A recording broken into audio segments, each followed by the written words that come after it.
This is Amy, and you're listening to the Talkin' Appalachian podcast.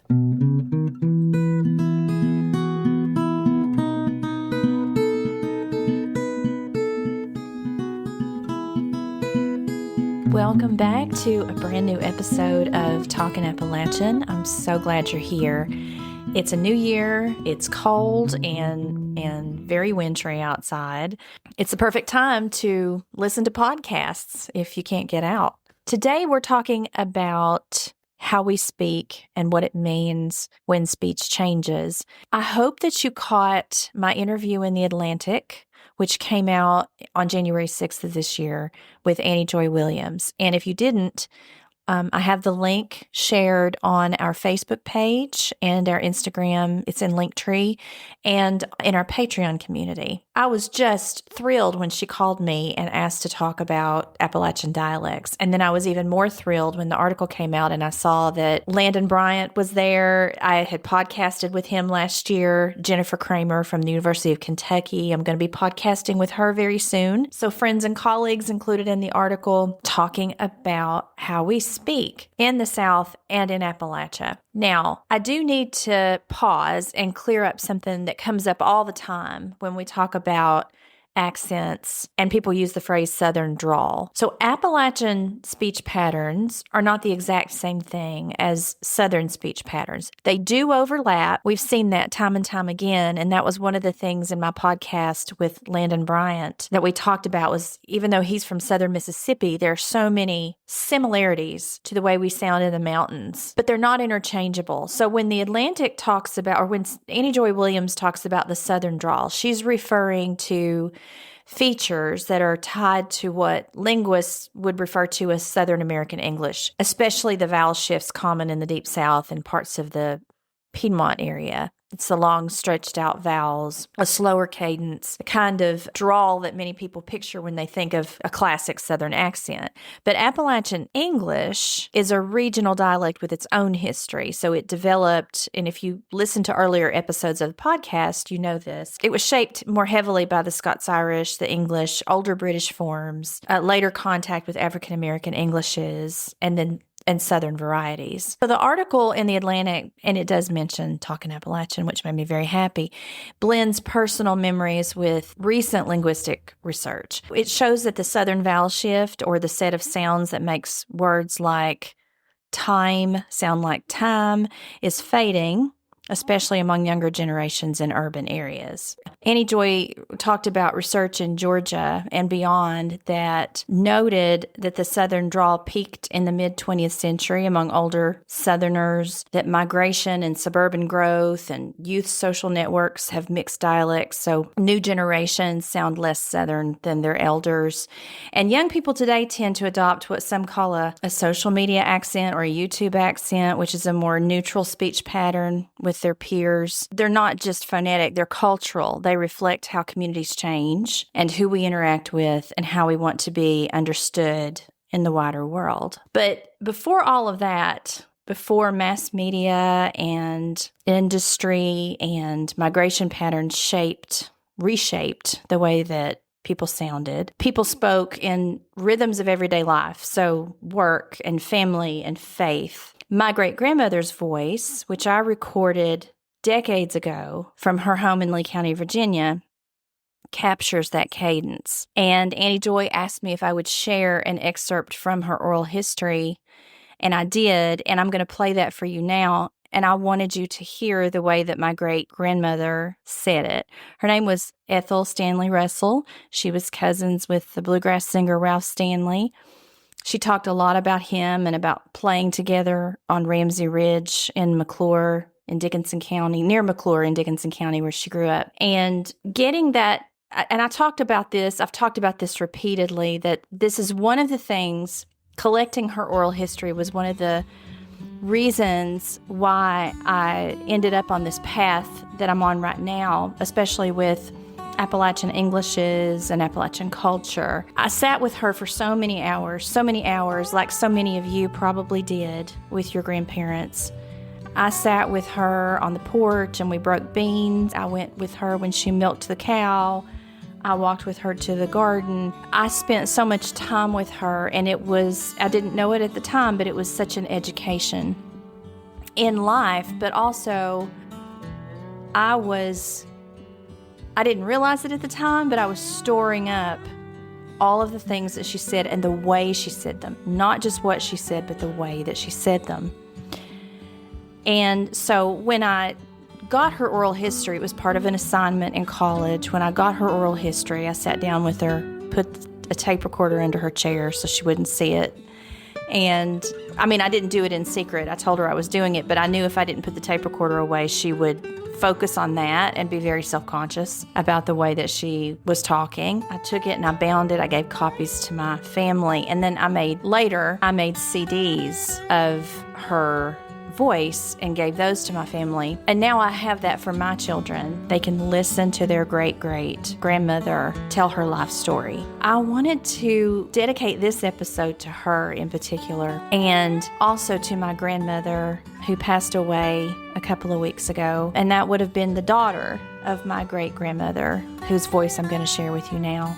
But my grandmother, I called her Granny. She was in her 90s. She was just as wonderful as her mother. She was a wonderful grandmother, and I miss her. It's hard to let them go. It's hard to watch things in your family change, especially when we've had them for so long. And I had her for so long that not only did I enjoy growing up, spending the night at her house and just having fun with her and my granddad, but also my children, her great-grandchildren, got to, they're teenagers, so they had that much time with their great-grandma, and I'm really grateful for that, and I'm grateful to her for being a caregiver to my children. We live in an area that has very little child care. Well, at the time, things have changed even since my children have grown, but child care is limited here.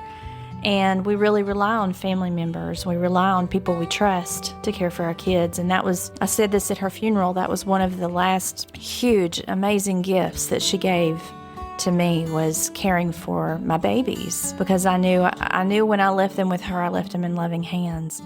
This is dedicated to her. It's dedicated to Mamaw, and I just wanted to share. Here's the first clip from the actual article where she's talking about the practice of birch sapping. I had never heard of birch sapping before she told me about it. And please forgive the little bit of distortion you're going to hear because the audio cassette tapes were about 25 years old. Well, I was reared on Ramsey Ridge in Dickinson County. And the farm and farmland we owned come through my grandfather, Rainwater Ramsey.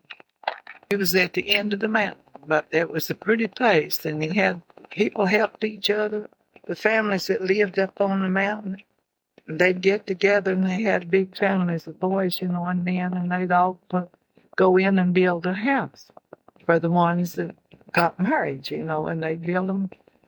And I am the 10th child in the Stanley family. I lived there on the mountain. We went to school. We had a log building for our school, our first school. We were so interested in going to school, and us little kids that couldn't walk and go to school for a big snow, Daddy'd go and saddle up the old horse at the barn, put a saddle on him, and put 3 of us on that old horse. And he would walk in front and lead the horse to the schoolhouse, and then let us all get off, and he'd break the road that way through the snow. And the horse would too. And that way, by evening, we could walk back through that path home, Sometimes he'd come back and get us on the horse if it was too bad. But lots and lots of times we had to ride that old horse to school, and we walked every day. Unless we did ride that horse, we had no school buses. The school bus wasn't even thought of. Had no cars, and had no way of going nowhere on the walk. We didn't get to go very many places, And we used the schoolhouse on weekends then. Uncle Roby was a Baptist preacher. He made the Baptist preacher. And he was the only preacher we had there for a long time. But we used the schoolhouse on the weekends for preaching service. And everybody enjoyed that because all the families went then too, Then it was a common thing way back in the fall of the year. We go birch sapping. Well, I don't know if anybody knows anything about birch sapping or not, but you go out in the woods. And the woods is all around the farm, and you'd find a tree about so big around, about big around, was about 30 inches around, not straight through, but around. And Bill would take a axe, and he'd chop that tree all around, and we'd skin the bark off of it, and we'd all take spoons. And we'd go around, he'd get us all a big skin apiece. We'd cut the tree down first, and then he'd trim it up and get the birch, the bark off of it. And inside the bark was the birch sap. We'd take the spoon, and we'd take that spoon, and we'd scrape that birch sap out of that old bark, and it was good. Tasted good. It was birch. The tree was birch, you see. Had the birch fade. We'd eat it on if we wanted to out of them. And we'd just do things like that for recreation. Now, when we listen to the words that she uses, listen to the way that she says it, not just what she's saying, because I wanted to preserve that as much as what she was saying. When she says, we'd get us a big piece and used to. When we tell students to transcribe these recordings verbatim, we're saying don't standardize the English, because if you transcribe it verbatim, you can discover, what's lost when dialects fade. So the sound of the speech is a landscape of memory. It's a voice place.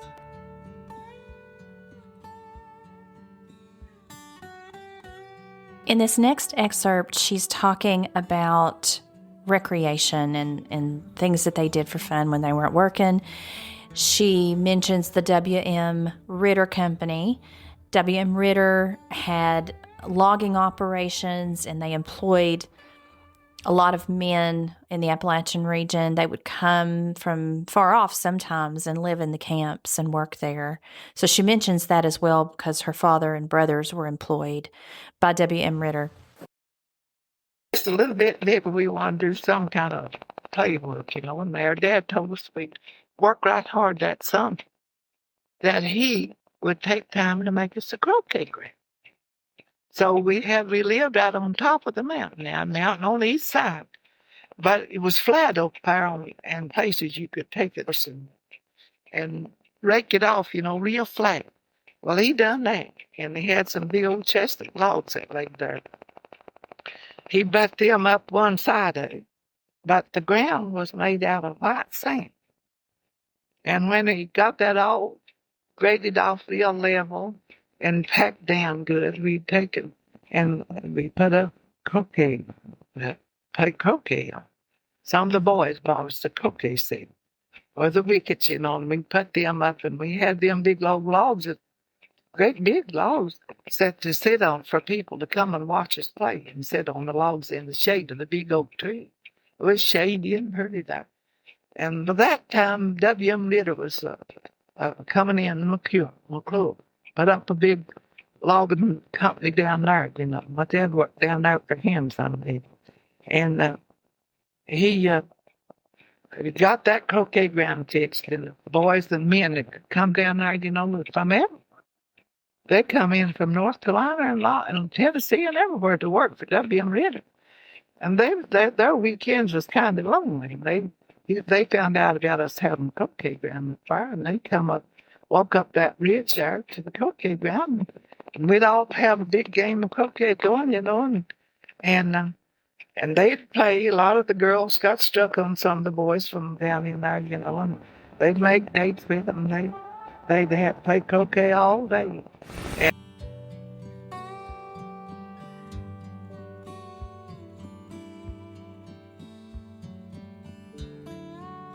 In this next excerpt, she's talking about my great-grandfather, how she met him, and he worked for a time as a coal miner and then went off to World War II. His name was C. Fressel. Okay. He come around where we was playing croquet, and he visited him. And Lauren brought him a purpose up there to meet us girls, I reckon me and him got to talking, and we went together a long time. And then she kept writing to me and wanted to come back. And one time he come back and spent the Sunday evening and all day on Sunday. We walked around the road there at the cemetery down below the old home place, you know. We had a private family cemetery. And my mother was buried down there. And my little sister and some more little babies. And we sitting on this old rail fence, talking there at we went right down to the cemetery and we sat down on the rail fence and they sat there talking. And there's where he proposed it. And that we could live happy down here, that he had a pretty good job in the mines, you know. In the mines, you know, he got black lung. Well, he was really sick. He got black lung so bad. And he had an old truck that he had to drive to work and back, and he'd take a bath and get in that truck and didn't have no heat on it in the wintertime and come home. He took pneumonia on top of black lung. And it like to kill him. We all thought he was going to die, so we took him to Catawba. The doctor had us to take him to Catawba. They just vowed that he had TB. And I said he didn't have it. But anyhow, and they wouldn't let me go in the hospital but 5 minutes a day to see him. He was that bad off. And the doctor finally called me one day and he said, Miss Russell, he said, we've tested your husband every way that we can find to test it. And said there's not a bit of TB about his body nowhere. And he said, did he ever work in the coal mines or in a rock? And I said, yes. I said he worked in the coal mines when he got sick. And that was before they sent him to the Navy. Back then, buddy boy, the time was hard. That was in the Depression. We had ration books. And they called seat then not too long. He didn't work too long on the state highway till they called him for the exam for Navy. Go to World War II, that was. And when he went for exam, you know, I never thought about him. Passing that exam with that big scar on his right lung, and they passed him up for the Navy. Just him and one other boy passed for the Navy out of a whole crew down here at John. But he was one of them. He and married with 2 children. And then he made 3 or 4 trips to Russia. He's on one of these big merchant ships, you know, hauling supply. He made 3 or 4 trips to Russia, and he said one time he's on making one trip, and he said that there's 3 ships in line. And he said that they dropped bombs on the ships in front and back of him. And they never missed his ship. But them 2 was, both of them, one in front and one back up. That he was, I don't know whether they sunk now or was just damaged bad. Anyhow, though, he said he thought what was going to hit them at any minute. He expected that to happen because it's all going in a convoy, you know, going. One of the things that I notice as someone who teaches dialects of the Appalachian region, when I hear her voice, I mean, there are the memories, of course, but I hear those same grammar patterns, the same accent patterns, the same kinds of words that she uses that I'm teaching that are used up and down the Appalachian region. And I just think it's so fascinating that even though she's been gone for many, many years, she's still teaching. She's teaching me and she's teaching students beyond. I mean, she would never have imagined that simply talking to me and telling her stories would be teaching not only the way life used to be and what she lived through in history, but the preservation of our language. You know, this article talks about the inevitable change. Language is always changing, but we also talk about accent as identity and what that means for those of us who speak it. Your accent can be a tool that you use to fit into certain worlds, you know, code switching, for example, or it can be a keepsake.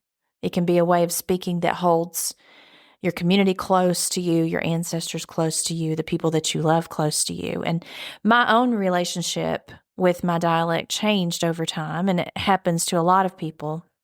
from something I, probably wanted to hide to something that I now embrace as part of who I am. I really appreciate you joining me in this journey into language and memory and home. And if you love this episode, please share it. And if you've got a favorite phrase or family story about voice that you want to preserve, tell me about it on social, or you can email me at talkingappalachianpodcast@gmail.com. And when I have enough of those, I'll do another podcast episode where I'm sharing them. I also want to give a shout out to recent paid subscribers. If I'm giving you a shout out twice, that's okay, because I just want to make sure that I cover everybody. But thank you, Susan, Lynn, Colleen, Caitlin, Tina, Elizabeth, Nicole, Carolyn, Charlotte, Amy, and Kathy, for your support on Patreon. I can't say enough how much I appreciate you. You can subscribe on Patreon, you can subscribe on Facebook, and you can subscribe over on Buzzsprout. Patreon has the most content right now.